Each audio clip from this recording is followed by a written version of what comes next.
G'day from the Melbourne Grand Prix, and this is one of the great events in Formula One. The weather's perfect, we're just 15 minutes or so from the city centre on a tram. Look at these people, they're absolutely having the time of their lives here today. And if you've never been to a Grand Prix, this needs to be your first. This is the main entrance. This is where hundreds or thousands will be lining up every morning to get the first look at the Melbourne Walk. And this year they've added some tiered standing areas behind the waist-high fence where most people try to get a vantage point. It's 10 past 9. These gates open at 10 a.m. and there's already, I'm guessing, a couple of thousand people out here. We got here at 7:30. I got here at 7 o'clock in the morning. I'm here to get this signed by Daniel Ricciardo. This is from his F1 car in 2020 when it was in Renault. Oh, I got a day off work, so called in sick. Look at her canvases. So Amy and I didn't meet till last night. We became F1 fans through the internet. I flew all the way from the UK. And we met, less than 24 hours ago. We're staying together for the weekend, and this is my first Formula One event, so I'm super excited. It's 10:01 a.m. This is the Melbourne Walk, and very shortly, this area here will be absolutely jam-packed with very excited fans. The gates opened 2 minutes ago, and already they're streaming in here, some very excited folk. Now, they come in from two entrances. This one's out on Canterbury Road, and clearly this is the quicker route to get to the Melbourne Walk. G'day. The run's about, I'm guessing, 400, maybe 500 metres.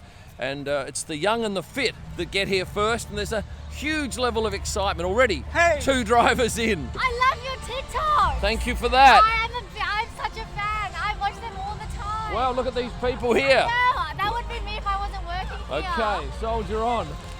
It's nice to meet you. It is a pleasure. It's such a funny sight. Look, I don't see this at many other races, but then again, I'm not out here at this time of the morning waiting for people to come in, but they've all got, but many of them have things for signing. They all want a selfie, of course. Hello. Yeah, sure. And look, they're still coming. Hundreds and hundreds. Oh, they're streaming in now. They're coming from everywhere. Crazy buggers, all of them. This is the view from the top step here of these stands, which are situated some 15 metres behind the Melbourne Walk. But it's full on, absolutely full on. You've seen these people from behind, and this is them from the front, and they are about 7 to 10 deep, some in shade, some in light, and every one of them is absolutely pumped to be here. And here comes a driver now. Who will it be? I reckon it's Carlos Sainz. Am I right? It is Carlos. Got to go. And get this, the walk from the main entrance to the main tram station out here on Canterbury Road is all of 100 metres. So this is the most popular form of public transport in and around the city. This is a Melbourne tram, and I'm told that Oscar Piastri is doing some of the announcements on trams that go to and from the track. And I'm told that this is one of those trams. Frequency shuttles running between Circuit and Southern Cross or Flinders Street stations. For details on service changes across the network, check out yarratrams.com.au. Thanks, and see you at Albert Park. Well, there you have it, Oscar Piastri doing a tram announcement here in Melbourne. He's everywhere. The Melbourne paddock is without doubt one of the most picturesque that we have on the calendar. It's got a lot of beautiful lawn on this side. All of the teams are that way, except one, poor Haas, way over here, about 30 metres away from the rest of them. Last year, that was Williams. And late last night, I caught Haas team boss Ao Komatsu sparring right next to the hospitality suite. Well, this is a new addition to the area just next to the Melbourne Walk, and it will take up some of the space that people used to stand and wait for the drivers, but it does give you an elevated view, and a pretty good one at that. Saturday, Sunday already sold out.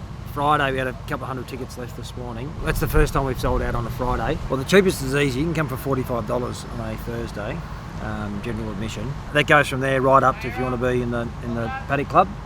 Then you'll pay a lot more than $45, but the experience will match it. Next year, you'll get the first race. You get Lewis Hamilton racing in Ferrari for the first time. That's got to be a huge bump up in crowds, doesn't it? We read throughout all of Melbourne. We're a huge Italian community here. But we also get to launch the season, so that's the way it turns out to be, and we'll put extra effort into making sure that we give it justice. So getting people in is not difficult. The challenge is making sure that we get them to and from the park okay, getting them in and out of the park okay, and they can get the right access to food and drink and enjoy what's going on the track. We've created a capacity cap. We'd like to grow it. We'd like to be the biggest Formula One race in the world.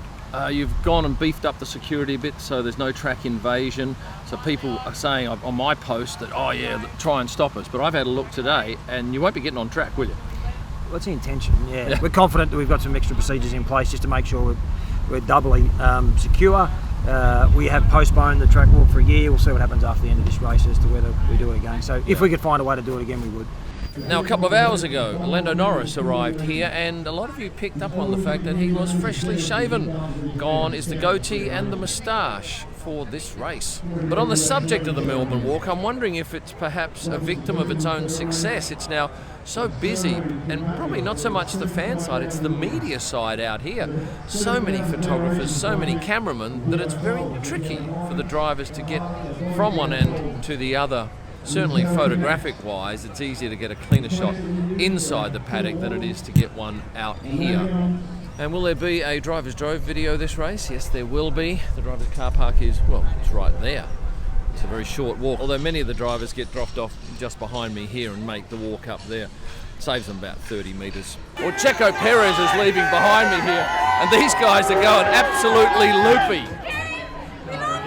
Well guys, I'll say it again, you need to come to the Australian Grand Prix. It is such a buzz, and it's 4 full days of track action. Normally Thursday is just a media day with nothing on track, but here you get a full day's action. Now before you go and watch another video of mine, please hit the like button and subscribe if you haven't done so. Thanks for watching. And stay passionate! The sandwiches we had in the media centre there earlier on this afternoon were fantastic, so well done on the catering today. They weren't for you. I don't know how you found your way into those, but I'm glad you enjoyed them. We did. Right, mate, Travis, thank Cheers. you. Thank you.